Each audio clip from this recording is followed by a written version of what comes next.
오늘 저희들에게 주시는 하나님의 은혜의 말씀은 신약 성경 베드로전서 2장 9절의 말씀입니다. 그러나 너희는 택하신 족속이요 왕 같은 제사장들이요 거룩한 나라요 그의 소유가 된 백성이니 이는 너희를 어두운 데서 불러내어 그의 기이한 빛에 들어가게 하신 이의 아름다운 덕을 선포하게 하려 하심이라. 아멘. 오늘은 신약성경 베드로전서 2장 9절의 말씀을 중심으로 하여 하나님께서 택하신 예배자라고 하는 제목으로 함께 말씀을 나누겠습니다. 이 세상에는 두 가지 크고 뜨거운 열망이 있습니다. 하나는 인간이 보다 온전해지고자 하는 열망이고, 또 하나는 하나님께서 높임을 받으시고자 하시는 열망입니다.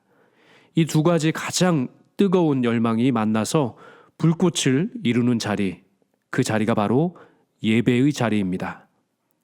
그러므로 예배는 시간이 남아서 적당히 드리는 자리가 아닙니다. 그저 습관을 따라 나와서 앉아있는 시간도 아닙니다. 영혼 속에 거하시는 주님께서 잠시 살다가 사라지는 들풀 같은 저희들을 만나주시고 주님의 은혜로 채워주시는 감격의 자리, 그 자리가 바로 예배의 자리입니다. 성경을 처음부터 끝까지 펼쳐보시면 하나님의 가장 일관된 관심사가 무엇인지를 분명히 볼 수 있습니다. 그것은 바로 예배입니다. 구약에서 출애굽의 그 장대한 기적을 직접 지휘하신 하나님의 의도가 어디 있는지 아십니까? 출애굽기 5장 1절에서 모세는 바로에게 이렇게 선포했습니다. 그 후에 모세와 아론이 바로에게 가서 이르되 이스라엘의 하나님 여호와께서 이렇게 말씀하시기를 내 백성을 보내라. 그러면 그들이 광야에서 내 앞에 절기를 지킬 것이니라 하셨나이다. 아멘. 하나님께서 이스라엘 백성들을 위해서 홍해를 가르시고 반석에서 물을 내신 그 모든 기적의 목적, 그것은 바로 예배에 있었습니다. 그뿐이 아닙니다. 하나님께서 이스라엘 백성들에게 주신 10계명, 그 10가지 계명 중에서 무려 4가지 계명이 예배에 관한 것이었습니다. 1계명입니다. 너는 나 외에는 다른 신을 내게 두지 말라. 2계명입니다.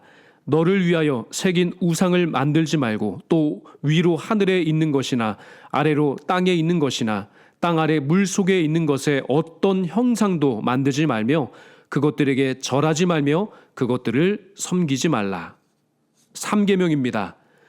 너는 네 하나님 여호와의 이름을 망령되게 부르지 말라. 4계명입니다. 안식일을 기억하여 거룩하게 지키라. 이것은 우리의 삶에 적어도 40%의 관심과 열정이 예배를 향해야 한다라고 하는 하나님의 분명한 뜻이 있는 겁니다. 그리고 성경의 마지막 책인 요한계시록에는 천국에서 성도들이 무엇을 하는지를 이렇게 기록합니다. 요한계시록 4장 8절 하반절 말씀입니다. 그들이 밤낮 쉬지 않고 이르기를 거룩하다, 거룩하다, 거룩하다. 주 하나님 곧 전능하신 이여 전에도 계셨고 이제도 계시고 장차 오실 이시라 하고. 이처럼 창세기에서 요한계시록까지 성경의 처음과 끝이 모두 예배를 향하고 있습니다. 오늘 본문을 보십시오. 하나님은 우리를 향해 이렇게 선언하십니다. 너희는 택하신 족속이요 왕 같은 제사장들이요 거룩한 나라요 그의 소유가 된 백성이니. 얼마나 놀라운 말씀입니까? 하나님께서 우리를 이렇게 부르십니다. 그런데요, 이 말씀에서 가장 중요한 부분은 뒷부분에 이어지는 이는이라고 하는 단어입니다. 우리가 이토록 위대한 이름을 얻은 이유가 따로 있다라고 하는 겁니다. 그 이유가 무엇입니까? 너희를 어두운 데서 불러내어 그의 기이한 빛에 들어가게 하신 이의 아름다운 덕을 선포하게 하려 하심이라. 아멘. 하나님께서 우리를 구원하신 목적, 즉 우리를 택하신 이유가 바로 하나님을 선포하고 찬양하고 예배하게 하시기 위함이라고 말씀합니다. 다시 말해서 우리의 구원은 예배로 완성됩니다.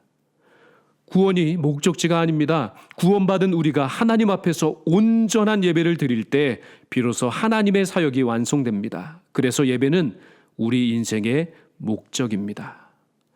방송가족 여러분, 이 시간 한 가지 분명한 사실을 마음에 새기기를 바랍니다. 우리가 예배를 드릴 때 변화되는 것은 하나님 그분 자신이 아니라 바로 우리 자신입니다. 하나님께서 우리의 예배를 필요로 하셔서 그 예배를 원하시는 그것이 아니라 우리가 진정한 예배를 드릴 때 존재 자체가 새로워지고 기쁨을 얻고 복을 받는 것이 바로 우리들입니다. 우리가 하나님 앞에 엎드려 예배 드릴 때 우리 자신의 한계를 뛰어넘는 하나님의 능력에 접속됩니다. 내 문제를 내가 해결하려고 하는 그 눈물 짓던 자리에서 이제는 하나님의 능력으로 더 큰 해결책을 만나는 놀라운 기쁨을 맛보아 알 수 있는 겁니다. 베드로전서 2장 10절은 이 변화를 이렇게 말씀합니다. 너희가 전에는 백성이 아니더니 이제는 하나님의 백성이요. 전에는 국류를 얻지 못하더니 이제는 국류를 얻은 자니라. 아멘. 전에는 백성이 아니었습니다. 전에는 국류를 얻지 못했습니다. 그런데요, 이제는 하나님의 백성이요 국률하심을 입은 자가 되었습니다. 이 놀라운 변화가 일어나는 자리, 그 자리가 바로 예배의 자리입니다. 요한복음 4장 23절에서 예수님은 이렇게 말씀하셨습니다. 아버지께서는 자기에게 이렇게 예배하는 자들을 찾으시느니라. 아멘. 하나님은 좋은 시설을 찾지 않으십니다. 좋은 프로그램을 원하시는 분이 아니십니다. 하나님은 다만 좋은 예배자를 찾으십니다. 사랑하는 방송가족 여러분, 이제부터 예배에 좀 더 욕심을 내시기를 바랍니다.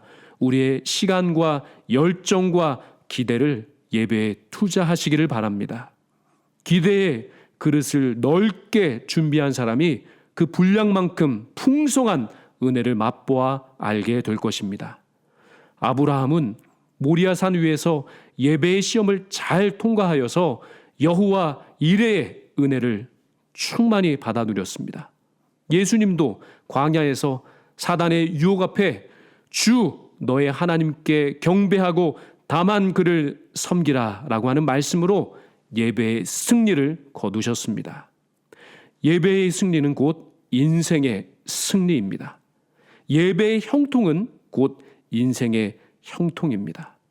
오늘부터 예배드리는 이 일에 최선을 다하시기를 바랍니다. 전심으로 하나님을 경배하시기를 바랍니다.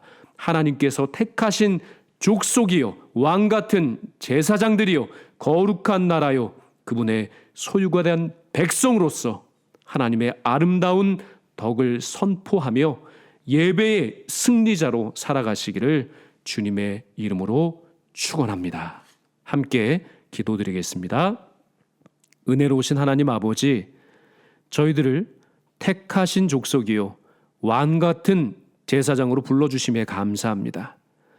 예배를 우리의 삶의 가장 큰 기쁨과 우선순위로 삼게 하여 주옵시고 습관이 아닌 전심으로 드리는 참된 예배자가 되게 하여 주시옵소서.